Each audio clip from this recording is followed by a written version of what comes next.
Hello, everybody. Welcome back to Patriots History. I'm Larry Swikart, co-author of Patriots History of the United States and Michael Allen. And if you are a VIP subscriber on Wild World of History or an insider subscriber on Wild World of Politics, you will get free in the next couple of weeks the brand new 20th anniversary edition of Patriots History of the United States. So if you want to grab that, sign up for a subscription, and you'll be getting that. Also, my new book, A Patriot's History of Globalism, is out. Grab it now. It's a very good book, and it gives you the history of globalism and a lot of hope there at the end. All right. We are in Chapter 8, House Dividing, and we are reading from the Patriots History Reader this time because I'm reading the documents that we reference in the book, and this is the document number 21 on Dred Scott by Frederick Douglass, 1857, where Frederick Douglass is making a speech to the New York Abolition Society about the Dred Scott decision. I read several pages last time. And so we are going to start at the bottom of page 199. And it says, this is Frederick Douglass again, "Your fathers have said that man's right to liberty is self-evident. There is no need of argument to make it clear. The voices of nature, of conscience, of reason, of revelation proclaim it to be the right of all rights, the foundation of all trust, and of all responsibility. Man was born with it. It was his before he comprehended it. The deed conveying it to him was written in the center of his soul and recorded in heaven. The sun in the sky is not more palpable to the sight than man's right to liberty is to his moral vision. To decide against this right as the person of Dred Scott, or the humblest and most whip-scarred bondman in the land, is to decide against God. It is open rebellion against God's government." Okay, we read this last time. I just wanted to point out again, this really is addressing Romans in that section where Paul says that all government is given by God. Well, yes. But the only governments he had ever experienced were kings and dictatorships and the emperors. And he had not encountered a government where the government is not a person or an office. He didn't know this, but it was a law, the Constitution, where all were subjected themselves to that government of the law, not the government of a man, not the government of a president, not the government of an office. See? So, of course, Paul said all government is good. The Constitution is good and is given by God. But many people in the Oval Office are not good and certainly are not given by God. And that's why our oaths of office require us to take an allegiance to the Constitution, not to an office or a man. Okay. Let's see.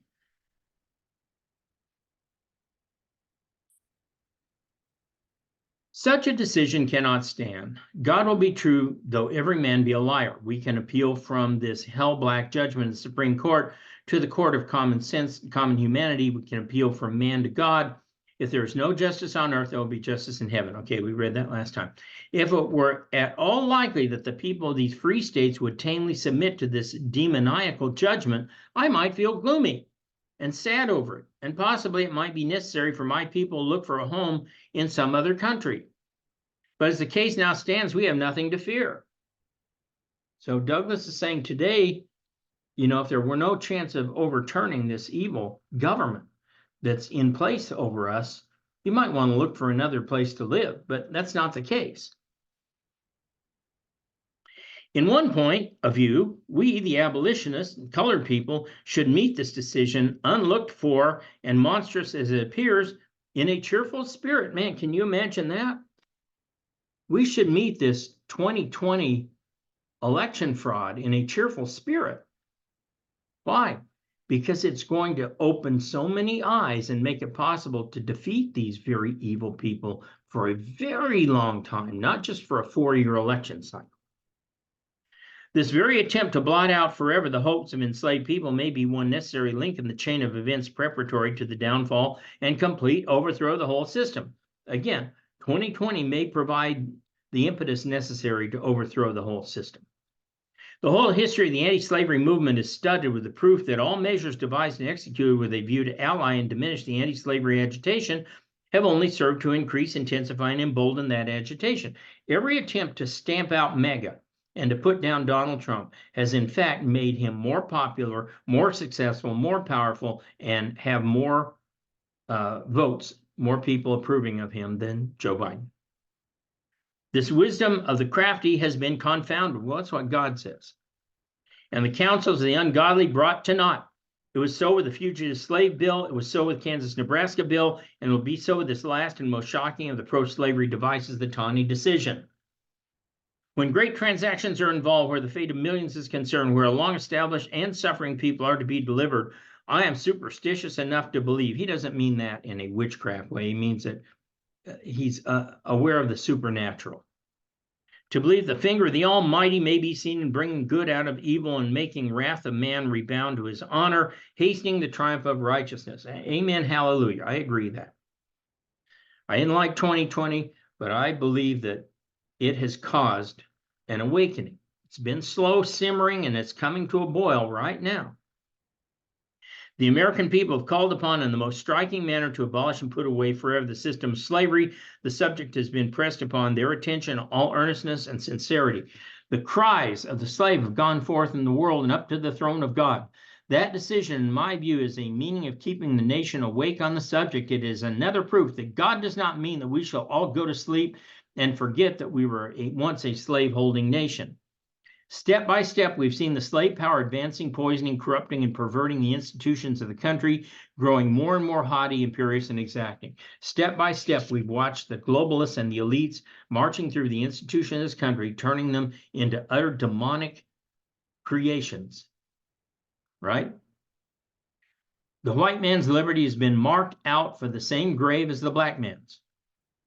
Amen. All you liberals who supported this stuff, your rights are as trampled as everybody else's, and you're about to find that out. Your wallets are as destroyed by this inflation as everybody else, and you're about to find that out.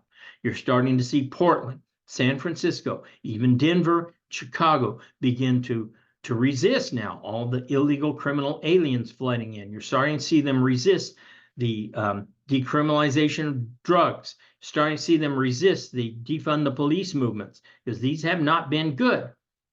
My take is they're going to need a lot more of the poison before they actually turn to the antidote. They are solemn warnings to which white people as well as black people should take heed.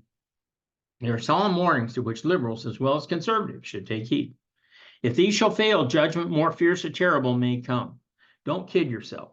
If we continue down this path that the rutabaga has set us on, real judgment will come. And it's going to come to everybody. Jefferson said that he trembled for his country when he reflected that God is just and his justice cannot sleep forever. Even Jefferson knew he was on borrowed time as a slave owner. Time may come when even the crushed worm may turn under the tyrant's feet. Goaded by cruelty, stung by the burning sense of wrong, in an awful moment of depression and desperation, the bondman and bondwoman of the South may rush to one wild and deadly struggle for freedom. Already slaveholders go to bed with bowie knives and apprehend death at their dinners. Those who enslave, rob, and torment their cooks may well expect to find death in their dinner pots. It's actually kind of surprising that more slave owners did not die due to poison being put in their food. The world is full of violence and fraud, and it would be strange if the slave, the constant victim of both fraud and violence, should escape the contagion. He too may learn to fight the devil with fire. And for one, I am no frame of mind to pray that this be long deferred. It says if this isn't done sooner or later, it may come to violence. Two remarkable occurrences have followed the presidential election. One was the unaccountable sickness traced to the National Hotel at Washington, and the other the discovery of a plan among slaves in different localities to slay their oppressors. 20 or 30 of the suspected were put to death. Some were shot, some were hanged. Some burned, some died under the lash. One brave man owned himself well acquainted with the conspiracy, but said he would rather die than disclose the facts. He received 750 lashes. and his noble spirit went away to God who gave it. The name of this hero has been by the meanness of the tyrants suppressed. They wouldn't even name the people they were killing, right? So like the J6ers, when has the government ever come right out and said, well, we think all these people are traitors and need to be put in jail? They've hidden their names. Such a man redeems his race. He is worthy to be mentioned with the Hofers and the Tells, the noblest heroes of history. That's like William Tell. These insurrectionary movements have been put down, but they may break out at any time under the guidance of higher intelligence and with a more invincible spirit. Then he quotes a poem. The fire thus kindled may be revived again. The flames are extinguished, but the embers remain. One terrible blast may produce an ignition which shall wrap the whole South in a wild conflagration. The pathway of tyrants lies over the volcanoes. The very air they breathe is heavy with sorrows. Agonizing heartthrobs convulse them while sleeping, and the wind whispers death as over them sweeping. You wonder if some of these people, these elites, don't really sleep with, it's funny. My son and I watched a great movie. It's long. I know it's long. But we watched Meet Joe Black last night about where death comes to visit a prominent businessman. And as long as the businessman kind of guides him through life for several days, maybe weeks, maybe months, death agrees to hold off and not take him. Death is played by Brad Pitt, the businessman by Anthony Hopkins. But the whole movie starts in Anthony Hopkins' bedroom where he's asleep and he hears, yes. He jumps up and what's going on? And he keeps hearing this word, yes. And of course, the answer is yes. And his question is, am I going to die? And don't think that the Bezoses and the Bill Gateses and the Dr. Fauci's don't live with that yes on their mind once in a while. All their money doesn't insulate them from the fact they know this isn't all good. By all the laws of nature, civilization, progress, slavery is a doomed system. Not all the skill of politicians, north and south, nor the sophistries of judges, nor all the frustrations of the corrupt press, nor all the hypocritical prayers, or all the hypocritical refusals to pray of a hollow-hearted priesthood, like all the people who engage in gay marriages, homosexual marriages. Not all of those, not all the devices of sin and Satan can save the vile thing from extermination. Already a gleam of hope breaks upon us from the southwest. One southern city is grieved and astonished the whole South by preference for freedom. The wedge was entered. Dred Scott of Missouri goes into slavery, but St. Louis declares for freedom. The judgment of Taney is not the judgment of St. Louis. It may be said that the demonstration of St. Louis is not to be taken as an evidence of sympathy for the slave, that it is purely a white man's victory. I admit it. Yet I am glad of white men, bad as they generally are, should gain a victory over slavery. I'm willing to accept a judgment against slavery, whether supported by the white or black reasons, though I'd much rather be supported by both. He that is not against us is on our part. That's straight from Jesus. He who is not against us is with us. So he's saying, hey, don't worry about where your victories are coming from, right? Right now, I know some of you aren't going to like to hear this. Right now, Vladimir Putin is standing strong against globalism. He may not be a nice guy. He wouldn't possibly be my friend. But right now, he is one of the strongest forces against international globalism out there. The other is Xi. Those two alone are preventing globalists from taking over the whole earth.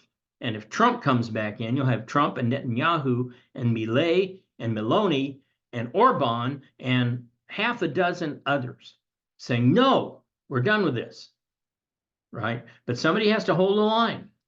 I'll put you in remembrance that it was the Russians, the Soviets, the godless communists who held the line against Nazi Germany until the U.S. could muster itself and enter the war in 1942. Anyway, you get a victory. Don't question it. Celebrate it. Move on. Come what will, I hold it morally certain that sooner or later, by fair or foul means, in quiet or tumult, in peace or in blood, in judgment or in mercy, slavery is doomed to cease out of this otherwise goodly land, and liberty is destined to become the settled law of this republic. Why is it a goodly land? Because it was founded on a godly constitution. End of story. I base my sense on the certain overthrow of slavery in part upon the nature of the American government, the Constitution, the tendencies of the age, and the character of the American people, and this notwithstanding the important decision of Judge Taney. I know of no soil better adapted to the growth of reform than the American soil. I know of no country where the conditions for effecting great changes in the settled order of things for the development of the right ideas of liberty and humanity are more favorable than here in the United States. Hey, we've got the best chance of anybody to overthrow these tyrants. The very groundwork of this government is a good repository of Christian civilization. The Constitution, as well as the Declaration of Independence, are the sentiments of the founders of the Republic, give us a platform broad enough and strong enough to support the most comprehensive plans for the freedom and elevation of all people of this country without regard to color, class, or clime. There is nothing to prevent, nothing in this present aspect of the anti-slavery question which should drive us to the extravagance and nonsense of advocating a discussion of the American Union as a means of overthrowing slavery, or a feeling of the North from the malign influence of slavery upon the morals of the Northern people. While the press is at liberty and speech is free and the ballot box is open to the people of the 16 free states, while the slaveholders are but 400,000 in number, we are 14 millions, and while the mental and moral power of the nation is with us, while we are really strong and they are weak, it would look worse than cowardly to retreat from the Union. So I keep telling people, they're just going to steal it. We have the numbers. We can overwhelm any steal they try to put out there. Vote in such a deluge that they can't even print enough ballots. Pray that their printing presses break down. Pray that snowstorms hold in the people so they can't run in the traffic ballots. There are ways to defeat this. You guys just got to get off your butts and stop whining and moaning about, oh, they're going to steal it. Oh, they're going to lock us down. God has not given us a spirit of fear, but of power and of love and of a sound mind. Go out and do it. If the people of the North have not the power to cope with these 400,000 slaveholders inside the Union, I see not how they could get out of the Union. The strength necessary to move the Union must ever be less than required to break it up. If we've got to conquer the slave power to get out of the Union, I, for one, would much rather conquer and stay in the Union. The latter, it strikes me, is far more rational mode of action. I make these remarks in no servile spirit nor in any superstitious reverence for a mere human arrangement. If I felt the Union to be a curse, I should not be far behind the very chiefest of the disunion abolitionists in denouncing it. Says if I really thought the Constitution was bad, I'd say, yeah, let's leave, let's get out of this. But the evil to be met and abolished is not in the Union. The power arrayed against us is not a parchment. It is not in changing the dead form of the Union that slavery is to be abolished in this country. We have to do not with the dead, but with the living, not with the past, but with the present. Let's go out and change hearts and minds. Those who seek slavery in the Union, who are everlastingly dealing blows against the Union in the belief they are killing slavery, are the most woefully mistaken. Those who go out and say we have no power to change things, quote, you cannot vote your way out of this. A curse on you. How dare you? Frederick Douglass would slap you upside the head. Those who seek slavery in the Union, who everlastingly dealing blows upon the Union, believe they are killing slavery, are the most woefully mistaken. They are fighting a dead form instead of living in powerful reality. It is clearly not because of the peculiar character of our Constitution that we have slavery, but the wicked pride, love of power, and selfish perverseness of the American people. Slavery lives in this country not because of any paper constitution, but in the moral blindness of the American people who persuade themselves that they are safe through rights of others may be struck down. Once again, Douglass says the Constitution is a godly document. The problem is not the Constitution. He doesn't mention this, but he knows that there is no word slavery in the Constitution. It is persons, okay? Let me see how we're doing here. You believe we still got 4 pages to go? I'll do another page and a half here. Besides, I think it would be difficult to hit upon any plan less likely to abolish slavery than the dissolution of the Union. The most devoted advocates of slavery, those who make the interest of slavery their constant study, seek a dissolution of the Union as their final plan for preserving slavery from abolition, and their ground is well taken. In other words, the slaveholders would like to separate from the Union because they know they are doomed if they stay in it, which is what I've been telling you. Slavery lives and flourishes best in the absence of civilization. A dissolution of the Union would shut up the system in its own congenial barbarism. The dissolution of the Union would not give the North one single additional advantage over slavery to the people of the North, but it would manifestly take from them many which they now certainly possess. Within the Union, we have a firm basis of anti-slavery operation, national welfare, national prosperity, national reputation, honor, national scrutiny, common rights, common duties, common country, so many bridges over which we can march to the destruction of slavery.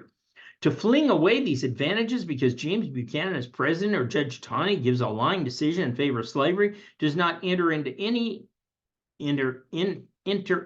my notion of common sense.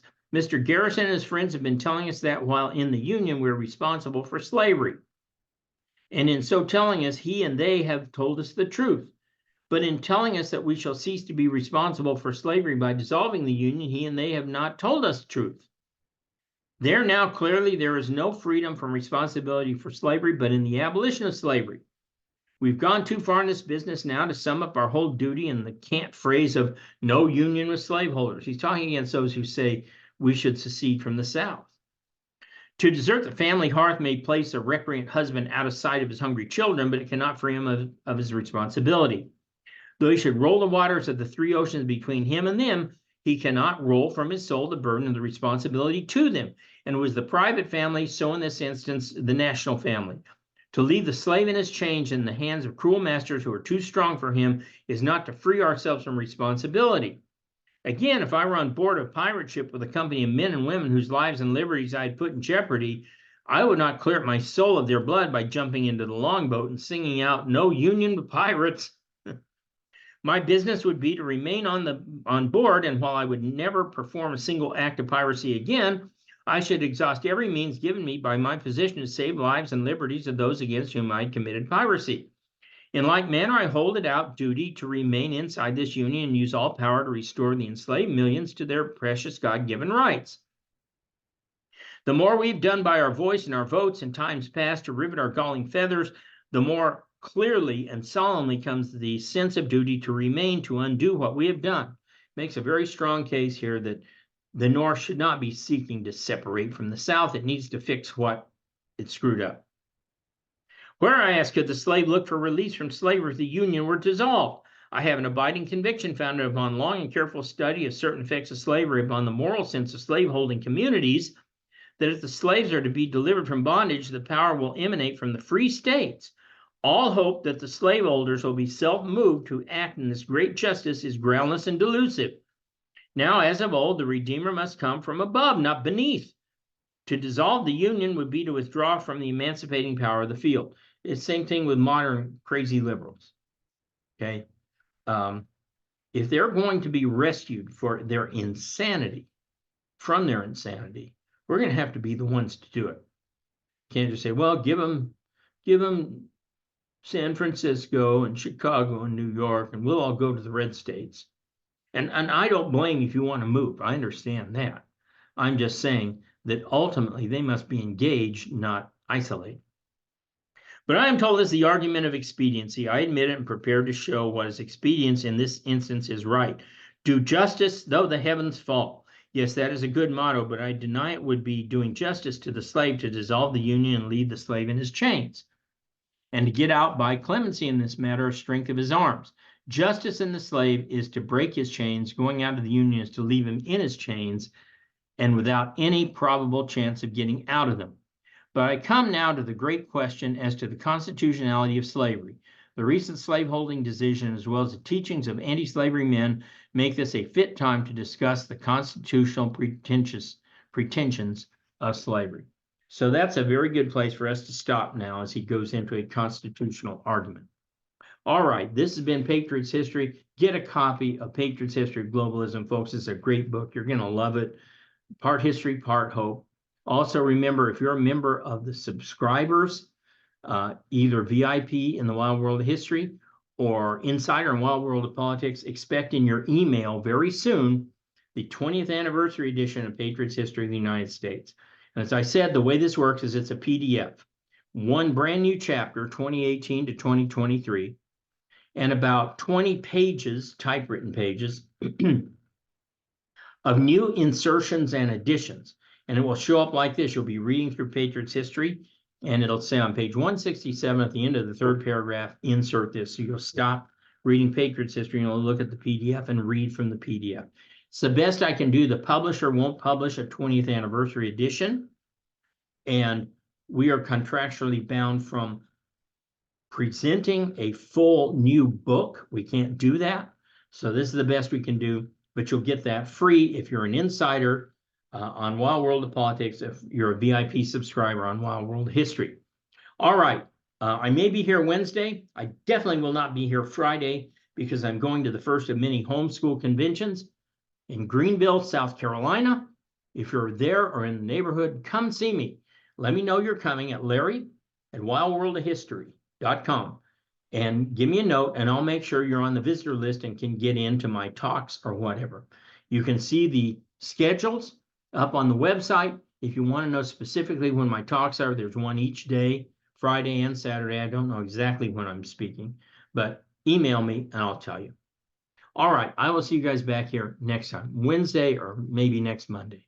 See you.